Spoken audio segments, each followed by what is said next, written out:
Magandang umaga, Malacañang Press Corps at sa ating po mga guests. Nandito na si Presidential Spokesperson and Chief Presidential Legal Counsel, Salvador Panelo. Good morning, sir. Good morning, ladies and gentlemen of the press. I'm not supposed to be here.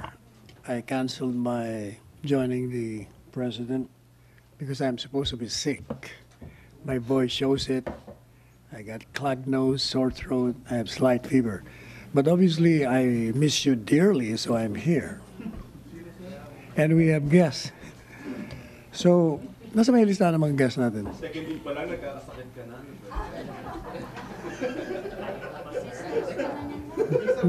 Na-expose. Sa mga listahan. We have guests from DNR. Who else? Let me see. Wala rito ah. Wala mga listahan. Sir, we have DNR Assistant DNR Undersecretary Jonas Leones, DILG Assistant Secretary Jonathan Malaya, DOTR Assistant Secretary Mark De Leon, and TIEZA Assistant COO Nestor Di Malanta ng Boracay. Boracay. So you can ask your questions directed to any one of them. Sir, Let's start. request lang po ng MPC. Can we have parang yung question muna po addressed to the spokesperson? Question, MPC? Oh, by the way, later on the president might come in, so we'll have to cut the press con. Baka pumasok eh. No, the event of the Presidente. president sa Sagay. In case pumasok, we have, Raymond Tinasa. Microphone, please. Shoot. Good noon, Sec Panelo, sir. Sir, what's the palace view and position with regards to the Makati RTC Branch 148 ruling to the petition of the DOJ for warrant of arrest against Senator Trillanes, because the camp of the senator is claiming victory due to the said ruling by the court? Well, it's more of a victory because if you notice, the court decided that the proclamation issued by the president is valid. They were claiming at the time that the president does not have the power to void any amnesty. And the court said he has. Now, the court is saying that it cannot issue the warrant of arrest because of the principle of immutability of judgment. But I'm wondering why, because effectively that would mean it has no jurisdiction over the case. But then again, the court took jurisdiction, and in fact, the parties admitted their respective positions and evidence.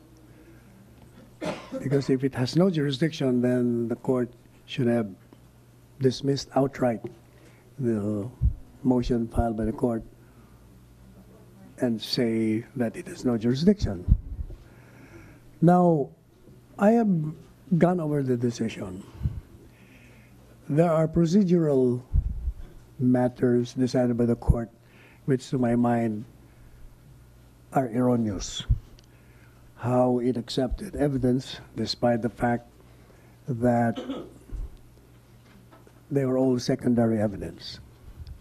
So there are questions that can be properly raised in the Court of Appeals and subsequently to the Supreme Court. What is important to my mind right now is that our theory from the very start is that the president can void an amnesty granted to anyone. And that was upheld by the court. I've talked with Solgen, and he said he will not file a motion for reconsideration, but go immediately to the Court of Appeals and appeal the ruling of the court with respect to the issuance or non-issuance of the warrant of arrest. Follow up? Yes. So you are still confident that you will be seeing a detained Trillanes in the future? Well, as we said earlier, This administration will always observe the rule of law. Any violation of any law, it is mandated to prosecute. We saw that there has been a violation of the grant of amnesty, and that is precisely why a proclamation was issued to declare its nullity. Okay. So until such time that the Supreme Court said we're wrong, we will consistently make our stand that we are right. Thank you, sir. Okay, sir, basahin ko lang question from Pia Ranyada. Judge Andres Soriano concluded in his decision that Senator Antonio Trillanes IV indeed applied for amnesty and admitted guilt. This formed the very basis of proclamation number 572. Does the palace still assert that Trillanes did not file for amnesty? If so, on what basis? Precisely, I was telling you earlier that the court made that conclusion on the basis of secondary evidence, which should have not been given due course. He said the issue was only to the existence and due execution of the document. I disagree, because the very issue is not only the due execution of the document, but the very contents itself. Did he really apply as provided by law? Did he really admit guilt? Did the document shows on its face, as well as the required narrative? Those are questions that should have been addressed by the court. But it said that it's irrelevant because the only issue is the due execution and existence of the document. Excuse me, I'm sorry. How would you know if he really applied? If you don't see the document itself and see for yourselves if those forms was filled up to the letter and the required narrative of his participation was included therein. He admitted the testimony of one witness who certified that he issued a certification to the effect that he was granted amnesty, and yet during the hearing he said that he made the certification only on the basis of a memorandum he read that there was such one. In other words, this is hearsay. He has no personal knowledge. But the court admitted that. And to my mind, it is wrong. Okay, follow up. Celerina. Good afternoon, sir. How did the President react with that decision of the court? We have the same reaction, that what is important is the proclamation was declared to be valid, that it was not in violation of the Constitution, that it's purely an executive act, that it does not violate the equal protection of the law clause of the Constitution, that it is not a bill of attainder, that it does not encroach on the function of a co-equal branch of government, that it does not require the concurrence of Congress. Those were more important issues and questions addressed by the court. So more or less, what will be the basis of this appeal that the Solgen will be filing with the Court of Appeals? With respect to the conclusion that it cannot issue a warrant of arrest, and also the fact that he admitted secondary evidence and not primary evidence. Okay, other issue. Follow up, Joseph. Microphone, please. Microphone. I love you.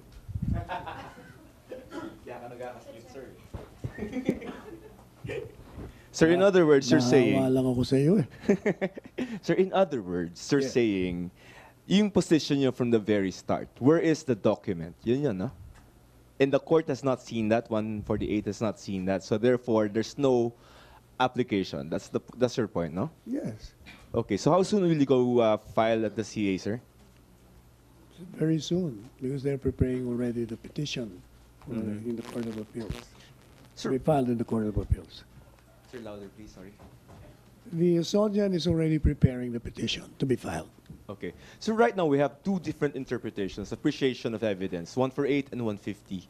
How do we resolve this, sir? The court, the higher courts will have to resolve it, to resolve that. CA, you mean, no? CA, See, and then first eventually then- the Supreme Court. Okay. Other issue? No more? Okay, sige, Miss Lanesca. Good morning, sir. Morning. Last na lang dun sa Trillanes case.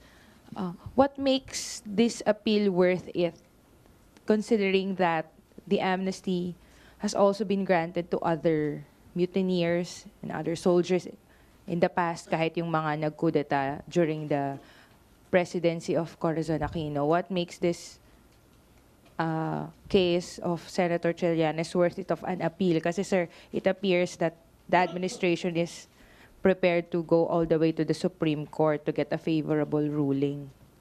You must remember that out of all the amnesty applicants, only Trillanes' grant of amnesty was questioned from the very start. 2 years ago, you were the ones who raised that issue to me. And I said, since there are questions being raised, let us evaluate if it's indeed there was a erroneous grant of amnesty. And that was what happened. And even the court said the proclamation refers only to Trillanes. And since we said from the very start that this administration will prosecute anyone and correct any violation of law, that is why we're pursuing this to the end. Okay, last question na tayo sa Trillanes. So regarding the pag-convene ng military tribunal, will there be any plan for that after this decision of the RTC? From what I gather, even prior to the issuance of the decision of the court, the military said it was going to reconvene the court-martial. It will reconvene. Yes. How soon? Then you will have to address that to the persons concerned. Is that the directive of the president being the commander-in-chief? As we said repeatedly, the president will allow all offices and branches to do their thing. So he will leave them to their best. So most likely, pag nireconvene na tong military tribunal, Senator Trillanes will be detained in Aguinaldo. Tama po ba? We'll be speculating. We don't even know if they're going to reconvene or not until You such time. just mentioned that. No, they said that was their intention. Whether they're going to do it or not remains to be seen. Okay, thank you, Celerina. Other issue, Joyce Balancio. Sir, on other topics, is Malacañang supporting the call of labor groups to increase the minimum wage in Metro Manila? Increase na daw po ng 334. The ALO-TUCP cites in their petition the rising inflation rate. What's the Malacañang stand on You know, this? there are wage boards, and these wage boards will determine after accepting evidence on both sides whether or not there is a need for an increase. So the palace will respect whatever the decision of the wage board is. Okay, may question? Other issue? Okay, Royces? Hi, sir. Any directive from the President po dun sa nangyari sa Sagay City, yung pagka-massacre po dun sa siyam na magsasaka or sugarcane farmers? Meron po bang utos ang Pangulo? Yes, the directive is to investigate it. That's why precisely he's going there to see the situation and to condole with the families of the victims. Sir, apparently, hindi yata ito yung first time na naharas or nagkaroon ng ganitong incident sa mga magsasaka na humihingi ng lupa dun under the CARP law. And apparently, yung hacienda nene is not part of the CARP. Hindi daw po siya sakop. Ano po siguro, yung tanong po kasi is ano daw po yung maitutulong ng government? Because apparently, according to the DAR, marami pa pong mga lupa na available na pwedeng ibigay, but then marami pa pong mga kababae, mga magsasaka na wala pa rin nakukuhang lupa until now. Meron po bang siguro gagawin ng palasyo para mapabilis man lang yung proseso ng pagbibigay po ng lupa dun sa mga magsasaka? Last night, he mentioned to me when we were talking in Davao that he will implement fully the agrarian reform, even if it includes properties of the government. That is what he said to me. Most likely, he may make an announcement later. Okay. Mamaya daw may i-announce si Presidente later. Okay, no more questions? Okay. Another issue. Sir, just your reaction. Sabi po ng ICC, patuloy pa rin po yung preliminary examination nito sa Duterte administration's drug war, kahit po nag-withdraw na ang Pilipinas sa ICC. Again, we will repeat what we said. First, we did not withdraw. That so-called withdrawal was a mere notice to the ICC that we have not become a member of that organization at the very inception, because the Rome Statute was never enforced as a law in this country. It has no jurisdiction over us. And even their position now, the preliminary examination, even assuming that we are bound by the Rome Statute, even assuming that the ICC has jurisdiction, their stance that preliminary examination will proceed despite assuming that there is a withdrawal is wrong, because the very Rome Statute says it will resume preliminary investigation, not preliminary examination. In other words, ICC is violating its own rules and provisions. Okay, thank you, Royces. MPC, friendly reminder, may guest pa tayo. So limit your questions, follow-up questions. Lenesca then to be followed by Ralph. Para mabilis na lang, sir. Dalawahin ko na. Sir, can you confirm lang yung mga new nominees for national artist? Kasi may mga lumabas na initial names. Can you confirm if these are What the I know individuals? what I know is that there were names submitted. I do not know exactly who the names are. Sir, yung submitted ba yung name ni Miss Nora Honor po? I don't know about Miss Nora. Alam ko lang maraming names doon. Okay, thank you, Lenes. Sir, ito, last from my end. Sir, Facebook shut down some pages po supportive of the president because of spam content and violations of other regulations po ng Facebook on authenticity.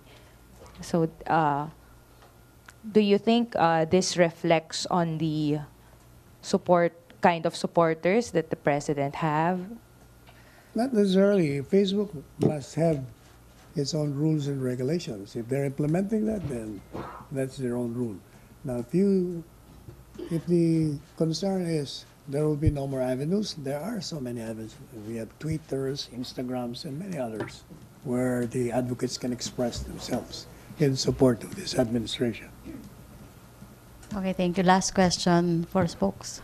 Ralph. Oh, by the way, speaking of Facebook, you know that I exposed to you a scam on my Facebook account?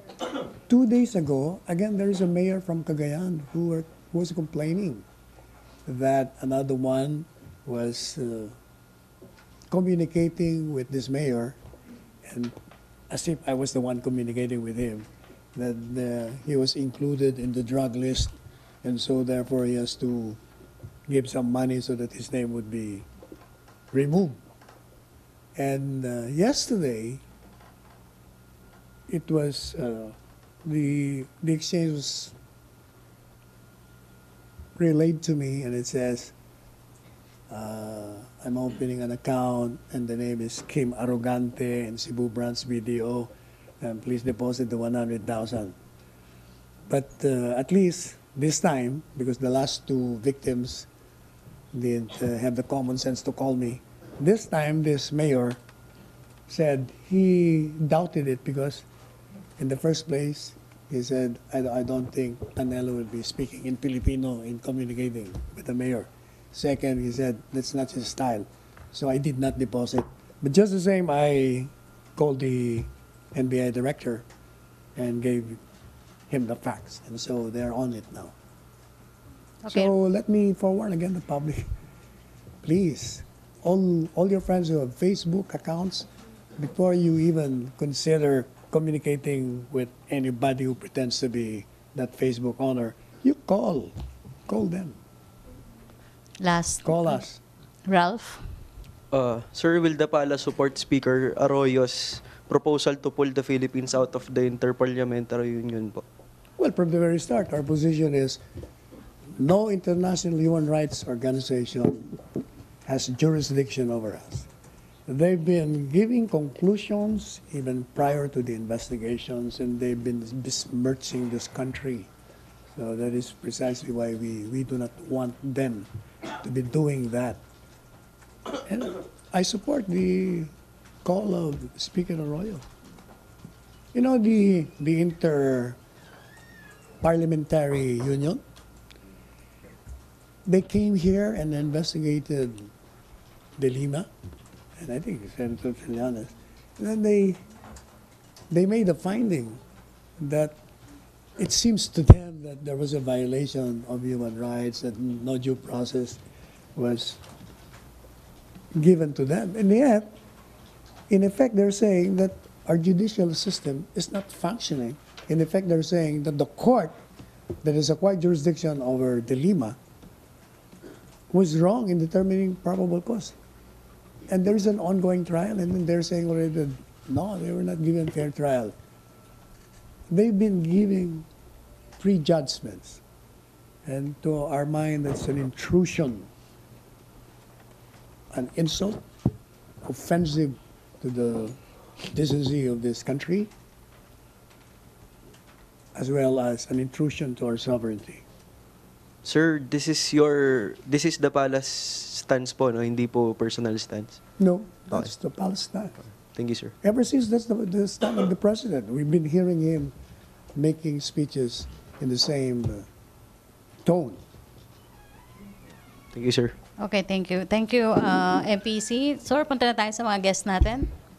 Yes. So we have here our guests. You can address your questions to them.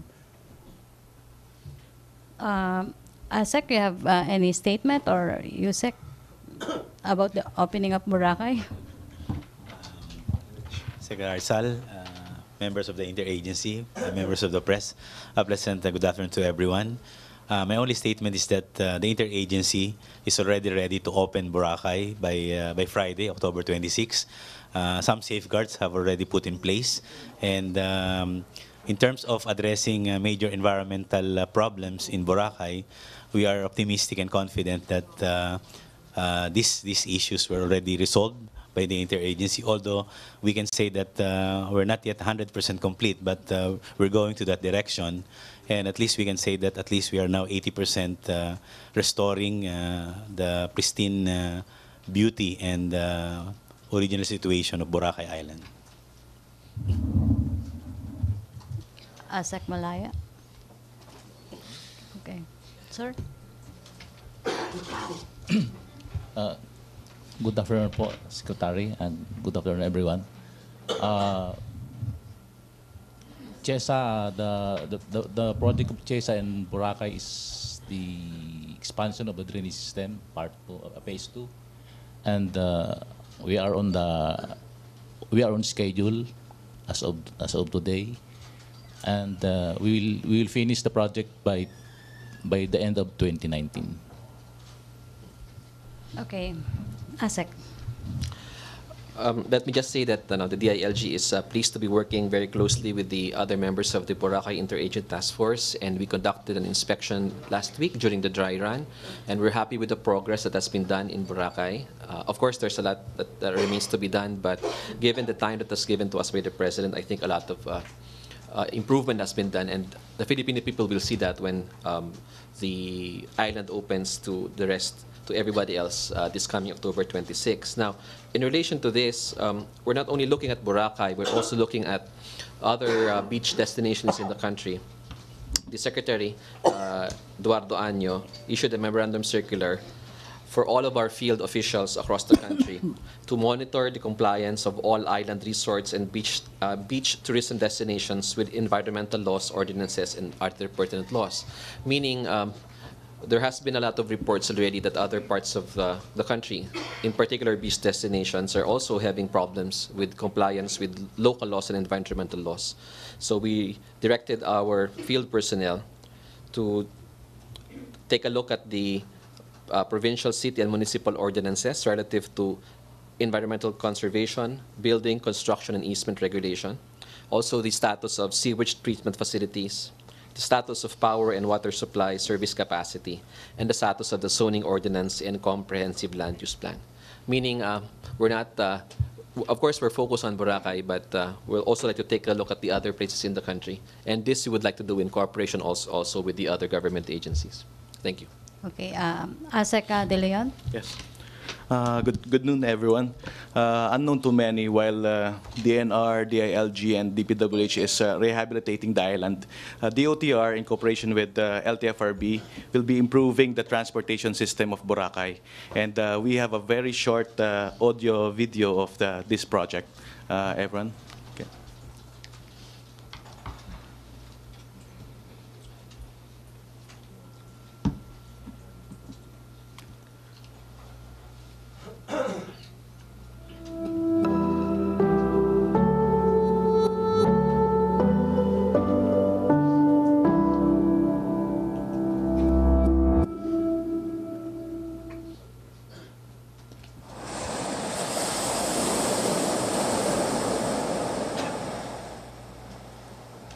Welcome to Boracay,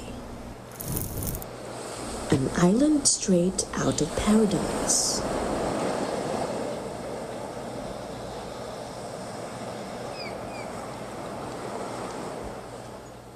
But with thousands of people flying in, narrow and congested streets, and too many vehicles, it's hard to get in, out, and around. But does it always have to be this way? Of course not. DOTR LTFRB, in cooperation with the Boracay Interagency Task Force and with the support of GRAB, HIRNA, and Southwest, will be introducing the new Boracay Integrated Transport System, the future for Boracay transport. First, we have the Boracay Hop-On, Hop-Off Jeep, a concept of DOTR Secretary Arthur Tugade that got a resounding approval from Boracay stakeholders. This is an easy and environmentally friendly way to get around Boracay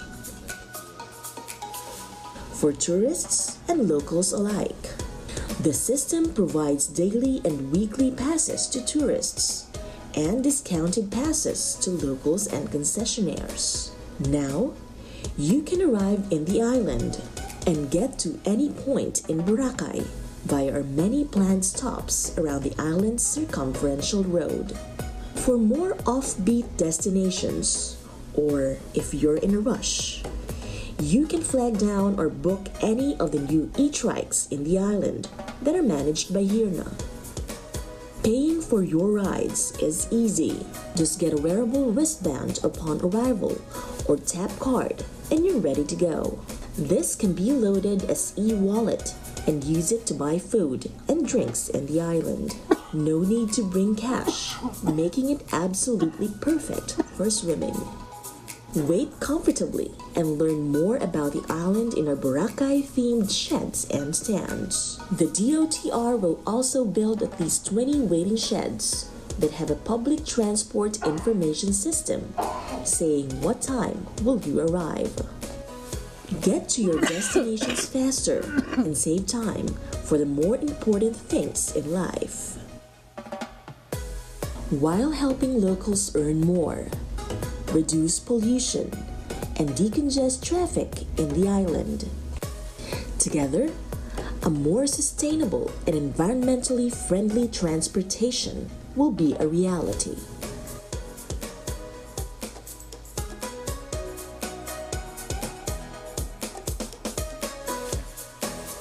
Sec.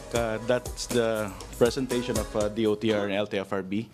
So basically, we're solving the problem of those who are familiar with Boracay. Common knowledge is the overcharging of fares of the tricycle drivers. Some tourists complain charging of 100 to 150 pesos per ride sa mga tricycles. And with this new system, no, we will be using an app where all of the passengers will be able to pay their rides through this wristband or tap card system. So you'll just pay one daily pass or a weekly pass. No?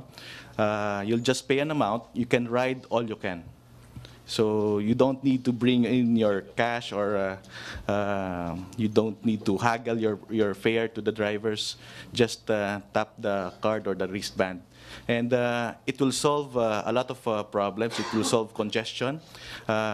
It's very popular that these tricycle drivers just stand around the corners of the road, diba, waiting for passengers. And they actually promote yung congestion in the already congested roads of Boracay. So by doing this system, no, we're providing efficiency, we're providing reliability, we're providing convenience to the passengers. So that's the transportation hop-on, hop-off system of DOTR LTFRB. Okay, MPC questions. Henry. Good afternoon from the DNR. Kumusta na ho yung plano ng Pangulong Duterte na ipamigay sa mahihirap yung mga lupain sa Boracay? Salamat sa katanungan. Sa ngayon po, ang status po ng pag-distribute ng land, the DNR and the DAR has been closely coordinating with each other. In fact, based on our records, the DNR has already transferred the approximately 8 hectares of land to the DAR for distribution. But based on my updates this morning with the DAR, they are now preparing parang tenure instruments doon, parang CLOA, Certificate of Land Ownership Agreement. But they're still evaluating the status of the land. Kasi they inventoried the IPs, the indigenous peoples there. May mga 31 na pamilya kasi yung bibigyan doon. So they're still discussing within the DAR how to undertake yung distribution. Sa ngayon, the DAR has not given us updates, but the land is already available for distribution. It's just a matter of determining how the process will be undertaken. Para po sa mga umaasa, kailan po ito maipamimigay sa kanila? Siguro within the week, the DAR will be giving updates kasi ang instruction po ng ating Pangulo ay madaliin na.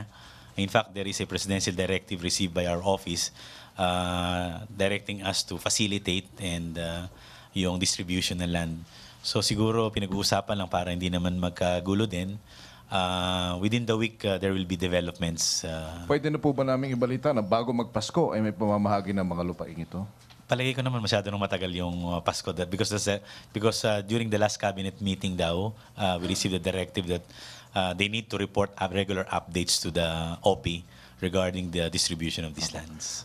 One question for DOTR. Napansin ho namin, nakatay up niyo yung Grab doon po sa inyong project sa Boracay. Ano pong eksaktong partisipasyon ng Grab? They will be provided the franchise to operate the jeepneys that will operate in Boracay. Sakali pong may lumutang na issues against sa inyo na baka may conflict of interest dito sapagkat may mga usaping kinakaharap ang Grab, I understand, sa inyo pong tanggapan, paano po ninyo ito sasagutin? It will be treated separately. Yung conflict of interest, hiwalay yan sa pag-ooperate nila na itong jeepney system in Boracay. Alright, thank you. Okay, si Joseph Morong muna. Joseph, no more. Okay. Joyce, still on Boracay? Still on Boracay. Sir, regarding dun sa bagong jeep po, paano siya makakatulong dun sa yung paglilimit natin ng capacity nung isla? And another question, ito na po ba yung talaga magiging transportation doon? Lahat ng tricycles bawal na sa island? Actually, the transport systems is a combination of a fixed route jeepney, no, fixed route jeepney routes. It will be a total of 50 jeepneys which will operate in Boracay. Then around 500 e-trikes to provide point-to-point service. So it will be a combination. It will be an integrated system wherein yung top card mo na ginagamit sa jeepney can also be used dun sa e-trike. What it will do is yung mga tao, instead of riding, they're currently riding now yung mga habal-habal. So instead of hailing yung mga habal-habal, which are very irregular or sabihin na natin illegal, they will just use this organized system. Franchise ito, may franchise and fixed fare. Sinasabi ko nga, you just need to pay an amount, a daily amount or a weekly pass, wherein you can ride all you can. Kung daily pass, ibang kulay lang yung wristband. Kapag weekly pass, you just pay an extra amount. And what's beautiful about this project is it will have discounts and to senior citizens, even free to PWDs and mga children below 12 years old, free yung ride. And the proponent, in coordination with Secretary Tugade, has promised free rides starting now up to December. So now up to December, we will have 4 units of e-jeeps. They will be bringing in another 4 more by December. So these jeepneys will provide free ride for the island. Going back to yung first part ng question ko, so how will this help, sir, yung inyong monitoring ng capacity ng island? Kasi di ba, syempre, kailangan silang magsuot ng something pag-enter nila ng island, although most probably, sir, kapag nag-open yung island, baka may mga mag-attempt na pumasok dun sa island kahit beyond the capacity na. So, paano makakatulong tong transportation system natin to avoid that? That monitoring system will be handled by yung interagency, but not specifically dun sa transport system. But probably they will be using this system to ride onto that monitoring system. Kasi kapag may day pass ka, you can only use that day pass for that day lang. Okay, last 4 questions. Rose, Raymond, and Celerina, and Joseph. Hi sir, good afternoon. Bakit po hindi na lang gobyerno yung nag-operate nung jeepney transportation doon? Ba't kailangan pa pong ipagawa ito sa Grab? At hindi po ba pwede magtayo ng halimbawang transport cooperative para po dun sa mga residente para magkaroon naman po sila ng hanap buhay? Sa halip po na Grab na isang malaking kumpanya na. Actually, ma'am, the companies that will operate this system is already in coordination with the co-op, the existing co-op, Boracay Land Transport Multipurpose Cooperative. So it will be a joint venture by the co-op and this fleet management service company. So to answer your question, there will be partnerships with the co-op, and in fact, some of the ATIs, at least 10 units of the tricycles will be provided to the ATIs to provide some means of additional livelihood to them. Pero may mga kasunod pa po yun, maliban po dun sa 10 binanggit nyo. Depending on the results, the final passenger demand analysis, no? As we know na meron na tayong carrying capacity study. So depende yan sa magiging ridership analysis natin. We might need additional units. So it will be a continuing study. Thank you. Okay, Raymond. Good afternoon, gentlemen. Siguro anybody from the task force. Sir, practical advice lang. Halimbawa, turista ako or anyone. Ano yung una kong gagawin? Dahil nga sa limitasyon ng capacity ng turista sa Boracay, ano una kong gagawin? Magpa-book sa hotel, accredited, or magpa-book sa airline? Kasi baka nag-book ako doon, pero pagdating ko doon, hindi naman ako makasakay. Magkaroon ng problema, tapos pagdating ko naman, wala na pala akong hotel. So, Salamat sa tanong. As of now, the DOT has released a list of compliant hotels. As of last submission, there are already 115 hotels, compliant hotels, approximately about 5,000 rooms. So ang suggestion namin dyan, before they, which is also the suggestion of the DOT, So the suggestion there is that before booking sa airlines, maganda magpabook muna dun sa compliant hotels. Kasi pwede rin naman na airlines muna, kaya lang when they arrive dun sa Boracay and nakabook sila sa non-compliant hotels, we warn them that we will not be allowing them to open yung hotel na yan. Meron naman din na tinayo ang DOT doon na parang counter or parang table doon that in case wala silang hotel, they can be assisted by the DOT to look for compliant hotels. But para naman medyo maayos din, ang suggestion ng DOT din, before going to Boracay, maybe look for booking only in compliant hotels because based on interagency requirement, we will not be allowing hotels to operate unless they comply with the requirements of the DILG, DNR, and the DOT. Sir, kapag may last point, scenario, okay, nag-book ako doon sa accredited hotel, pero upon booking naman sa airline, fully booked na. Nag-down ako, nagbayad na ako doon sa hotel. So, paano yun?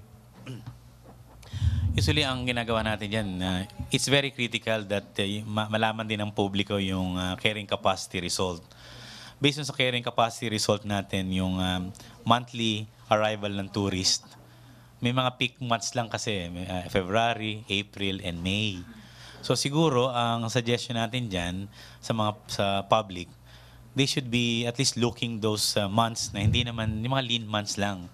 Para naman, kasi kung magkasabay-sabay sa peak months, talagang mauubusan ka ng airlines, mauubusan ka rin ng hotels. Kaya nga, ito yung maganda rin yung result ng carrying capacity because this can guide tourists and visitors when they should plan their visit to Boracay Island. Okay, last two, sa Darina del Lanesca.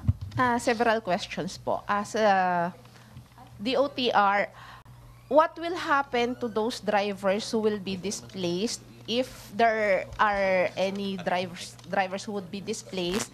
How many, if ever? And what will happen also to the tricycles, to the habal-habal? Actually, there will be no displacement of tricycle drivers. The existing number of tricycles in Boracay is 500. So we're maintaining the existing number of tricycles. We're just replacing the units to electric tricycles. And in fact, we'll be adding more drivers. The 50 units will be requiring more drivers, 50 units of the jeeps.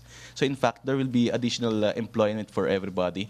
Aside from drivers, the operator will need fleet management operators, maintenance operators. So there will be more jobs for everyone. So what will happen to the old habal-habal? Yung habal-habal, we will remove the habal-habal because it's not allowed. I-junk na sila or what? Hindi. Kasi they will not be given any franchise or permit to operate. Yung habal-habal, yung single motorcycle, hindi yan How about allowed. the tricycles also? The old tricycles that are not compliant, no, they will be shifted to another place, to the main island. Yun yung agreement. So outside Boracay na. Yes. Okay. Regarding naman po sa DNR, sir, so far 8 hectares pa lang yung na-identify na mapapamigay. Ano yung target na if ever na i-distribute? Tataas pa ba yun? Palagi ko, yun na yung pinaka... We started with 150 hectares and then based on evaluation bumaba. The final figure now as submitted by the DNR and DAR is about 7.8 or 7 hectares, less than 8 hectares. Ito na i-turn over na ng DNR sa DAR and the DAR now is studying and evaluating the area on the feasibility of making this an agriculture area. Kasi ang mangyayari dyan, if we will distribute yung ganong kalaking hectares sa individual families, baka maliliit na lang makuha nila. So hindi na magiging parang residential na siya instead of agricultural area. So ito ngayon yung tinututukan ng DAR. And perhaps, sabi nga, siguro before Christmas, the DAR can already resolve how to distribute these lands. So sir, these 8 hectares will be distributed among the 31 families lang. Yeah. Wala nang other recipients. Yeah. Because these are identified as the mga original talaga eh. Ito yung mga IPs natin. And that is the part of the directive of the President. That is how many % of the total land area of Boracay yung i-distribute? Maliit lang kasi yung agricultural land based on sa Proclamation 1064 is about mga 600 hectares lang eh. 600 hectares yung A&D, agricultural A&D. So out of the 600 hectares, mga 8 lang talaga yung possible na pwedeng distribute. Last, as a DILG po, sir. Sir, you have mentioned that there are other areas na you're checking kung if they are compliant already with the local laws. May we know if you are expecting any closure of any other tourist destination after Boracay? May inaay na ba kayo? Well, medyo mabigat na decision yan. That will have to be in coordination with the barangay, with the Boracay Interagency Task Force, no? Kasi ito na yung parang working group dyan sa mga ibang lugar na yan. And of course, that would also require presidential approval. So as of now, we really don't have any plans of shutting down any other beach destination in the country. Pero alin yung critical so far na tinitingnan ninyo na kailangang tutukan right now? Well, in our discussions with DOT, we would like to take a look at Coron and El Nido because we have been receiving reports of also some problems in those areas.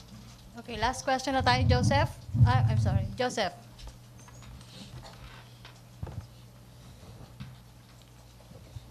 DOTR. Sir, tuloy ba yung TAP? Last time we were there in TAP card, tuloy yun, hindi ba? Yes, it will push through. Okay. Sige, sir.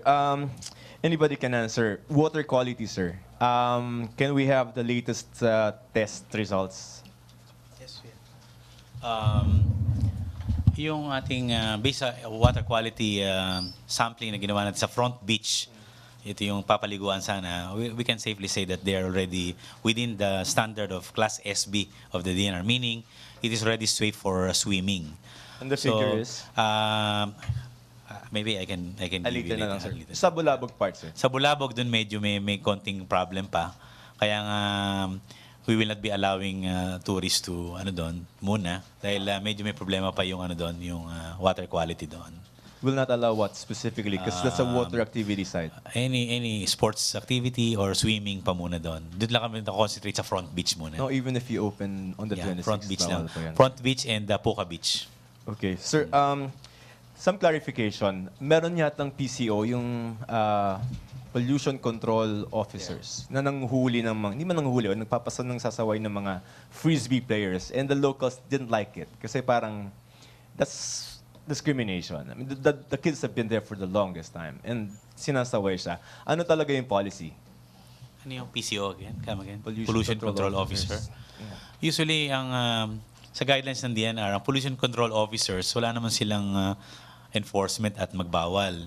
Ang PCO is required under our guidelines sa DNR to make sure that the establishment or hotels will be complying with our environmental regulations. Like for example, they should be complying with the requirements of the Clean Air Act, clean water, solid waste management. No, but for we'll check kasi kung hindi naman sila dapat yun. Dapat din yung mga siguro mga patrollers dun siguro or citizens. Pero yung PCO, I don't think they have the right to. Pero bawal ba yung frisbee? What is in our guidelines, correct me if I'm wrong, second. Ang bawal doon yung mga sports activities, because there will be no partying there, and then there will be no sandcastle making, but then yung mga simple mga laro-laro naman siguro, hindi naman siguro bawal yun. Okay. Lalo na kung kids ang mag-ano. For as long as we cannot really. Competitive athletes, frisbee. Frisbee parang hindi natin Malawak na-discuss yan. yun. So, Palay ko wala naman sigurong wala mo naman sama naman doon. For as long as we cannot hurt anybody, hindi naman. So, baka makatama ka di. So, pwede yun, sir. Pwede yung naman mga talaga. dogs, Yung. you've seen the video, no? Alelen. Yung mga dogs na hinuhuli. Kasi sa Bawal na guidelines, po yun. Yung mga Based on regulations sa last interagency meeting, mga pets, mga dogs will no longer be allowed roaming the front beach. Kahit magpa-picture lang? Yun ang sabi eh. Kasi nga, medyo, yun ang nasa guidelines. Bawal yung mga roaming na pets doon. Last na lang ate, sorry. Status ng circumferential route. Pagdating ba na, pag-open, sir, sa Kagban na tayo or dun sa front beach ang baba ng mga tourist? On October 26, we will be unveiling the Kagban Port. It will be a different facade. It's a new facade. Unlike prior to the closure, makikita kagad natin yung Petron, yung police stations. But these structures were already removed, and it will be a beautiful place. Having ng DOTR, organized na yung mga vehicles natin doon. There will be a separate line for residents, visitors, and cargos. And then, hindi na magulo yung daan doon. Maganda. It will be a surprise from the interagency. Status search ng circumferential route. Yung circumferential road, medyo pinakita ng dito OTR kanina, medyo hindi pa. Ang natatapos lang natin siguro yung from Cagban to Cagban Port to U Hotel, about 60% ng niyan. And then from U Hotel to Elizalde property, about 60% din. Tapos yung sa Bulabog portion, may mga 80% na yung tapos yan. But sir, from what you should be doing, ilang percentage ng circumferential route? Kasi you mentioning 60, 60, 80. Siguro But the whole nasa, project? siguro mga nasa, I can say na based on sa latest na mga about 70% na yan. 70. Yeah. But the DPWH, based on the last I heard interview of Secretary Villar, they can finish the road within the end of the year. By the end of the year. Okay, Lanesca, last question. Sir, do you confirm that cabinet secretaries asked the president to ask the PAGCOR to revoke the licenses of all casino business in Boracay, even those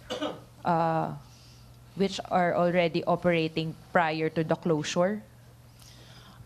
Based on the latest